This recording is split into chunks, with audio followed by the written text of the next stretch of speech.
प्यारे विद्यार्थियों, आज की इस हिंदी कक्षा में आपका स्वागत है।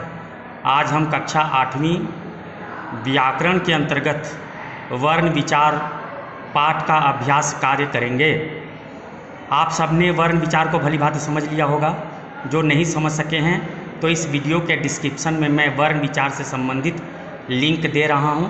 आप उस लिंक में जाकर वर्ण विचार को भली भांति समझ सकते हैं। हम अभ्यास कार्य करेंगे। पहला प्रश्न है बहुविकल्पीय।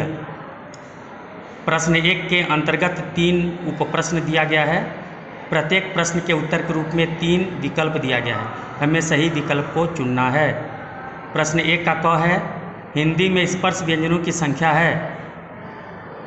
पहली संख्या है 25, दूसरी संख्या 33, तीसरी 4 और चौथी है 20। इनमें 25 संख्या सही है, यानी पहला सही है। हिंदी में स्पर्श व्यंजनों की संख्या है 25। ख है अंतस्थ व्यंजन हैं। इसमें जो तीसरा है 4 वह सही है। अंतस्थ व्यंजन 4 हैं, य, र, ल और व। ग है ऊष्म व्यंजन हैं। इनमें से ऊष्म व्यंजन तीसरा सही है, श, श, स और ह। तीनों प्रकार के श और ह ये ऊष्म व्यंजन हैं। प्रश्न 2 है, रिक्त स्थानों की पूर्ति उचित शब्दों से कीजिए। क है अंग को कहा जाता है। देखिए यहाँ पे अनुस्वार और अनुनासिक है, तो इसमें अंग को अनुस्वार कहा जाता है। ख अ का प्रयोग केवल अंग्रेजी शब्दों में किया जाता है। जैसे अ से डॉक्टर, कॉलेज, बॉल। तो इस तरह से अ है जो है वह ओ का हिंदी रूप है, तो इसका प्रयोग हम अंग्रेजी शब्दों में करते हैं। ग है दीर्घ स्वर 7 हैं। दीर्घ स्वर 7 हैं। आ, दीर्घ ई, दीर्घ ऊ, ए, ओ, औ। इस तरह से दीर्घ स्वर 7 प्रकार के हैं। इसके बाद घ है, र का उच्चारण स्थान मूर्धा है। र का प्रयोग होता है चढ़ाई, इसके बाद पढ़ाई। तो र और र इन दोनों का स्थान जो है मूर्धा है, मूर्धा से ये उच्चरित होते हैं। इसके बाद है स्वर 3 प्रकार के होते हैं, ह्रस्व स्वर, दीर्घ स्वर और प्लुत स्वर। इस तरह से स्वर 3 प्रकार के होते हैं। कहीं कहीं पर स्वर को 2 ही प्रकार माना जाता है, ह्रस्व स्वर और दीर्घ स्वर, लेकिन इस पुस्तक में 3 स्वर दिया हुआ है, ह्रस्व स्वर, दीर्घ स्वर और प्लुत स्वर। तो यहाँ हम स्वर 3 प्रकार के होते हैं मानेंगे। च है वर्ण भाषा की सबसे छोटी इकाई है। जो वर्ण है वो भाषा की सबसे छोटी इकाई है। छ है वर्ण को अक्षर भी कहा जाता है। वर्ण जो है ना उसे अक्षर भी कहते हैं, इसलिए जब वर्ण सीखना होता है तो अक्षर सीख रहे हैं ऐसा कहा जाता है। वर्ण सिखाने वाली पुस्तक को अक्षर बोध भी कहते हैं, वर्ण बोध, अक्षर बोध। तो वर्ण को अक्षर भी कहा जाता है।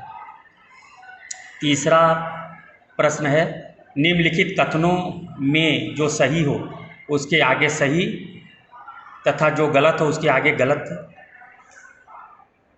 का चिन्ह लगाइए। यानी जो सही है उसके आगे सही, जो गलत है गलत का चिन्ह लगाना है। क है ज्ञ संयुक्त व्यंजन है, यह सही है। यह ज और य 2 व्यंजन से मिलकर बना है ज्ञ, ये सही है। इसके बाद ख है र अंतस्थ व्यंजन है, तो यह गलत है। अंतस्थ व्यंजन है य, र, ल, व, तो यह अंतस्थ व्यंजन नहीं है बल्कि अन्य व्यंजन है, या इसे उत्क्षिप्त व्यंजन कह सकते हैं। इसके बाद ग है स्पर्श व्यंजन 26 हैं, गलत है। स्पर्श व्यंजन 25 हैं। घ ल ऊष्म व्यंजन है, यह भी गलत है। तीनों प्रकार के श और ह ऊष्म व्यंजन माने जाते हैं, जबकि ल अंतस्थ व्यंजन है। इसके बाद त का उच्चारण स्थान दांत है, यह सही है। त का जब उच्चारण करते हैं तब जीभ दांत से टकराती है। इसके बाद व स्पर्श व्यंजन है, यह गलत है, स्पर्श व्यंजन नहीं है, क्योंकि क से लेकर म तक स्पर्श व्यंजन माने जाते हैं। अब प्रश्न चौथा है, निम्नलिखित वर्ण विच्छेद को जोड़ कर लिखिए। इसको हमें जोड़ना है। जैसे क है न धन अ, धन द, धन ई, धन श, धन अ, यह बनकर हो जाएगा नदीश। न हो जाएगा न, द ई दी, श और श नदीश। इस तरह ख है स धन व, धन अ, धन च, धन छ, धन अ, धन त, धन आ। तो यह दोनों मिलके बनेंगे, सभी मिलके बनेंगे स्वच्छता। स व अ मिलके स्व, च छ अ मिलके आधा च और छ और त में आ यानी ता, स्वच्छता। ग है प धन अ, धन र, धन व, धन अ, धन त, धन अ, दोनों मिलके, ये सभी मिलके बनेंगे पर्वत। प अ र व, पर्व और अ और त, प अ र व और अ ये हो जाएंगे पर्व और त यानी पर्वत। घ से आ धन श, धन च, धन अ, धन र, धन य, धन अ, ये मिल के सभी बनेंगे आश्चर्य। अंग है स धन व, धन आ, धन ग, धन अ, धन त, धन अ, बनेगा स्वागत। इसके बाद है पांचवा, निम्नलिखित शब्दों के वर्ण विच्छेद कीजिए। यहाँ उच्चारण दिया हुआ है तो इसका होगा उ, धन च, धन च, धन आ, धन र, धन अ, धन अण, धन अ, ये हो जाएगा उच्चारण। अगर संधि विच्छेद करेंगे तो यहाँ पे उ धन त होगा, क्योंकि त च के साथ मिलके च बन जाता है। लेकिन यहाँ पे हम वर्ण विच्छेद कर रहे हैं इसलिए उ धन च फिर धन च।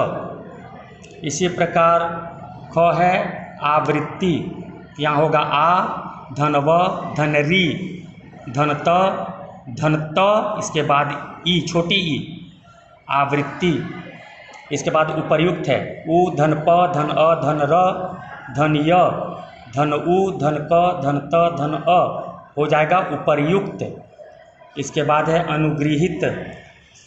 अनुगृहित का होगा अ धन न, धन अ, धन ग, ग के बाद री, क्योंकि ग्री है इसलिए ग के बाद री है, तो ग धन री, धन ह, धन ई, बड़ी ई है, इसके बाद धन त, धन अ, अनुगृहित। तो इस तरह से आपने वर्ण विचार का अभ्यास कार्य किया।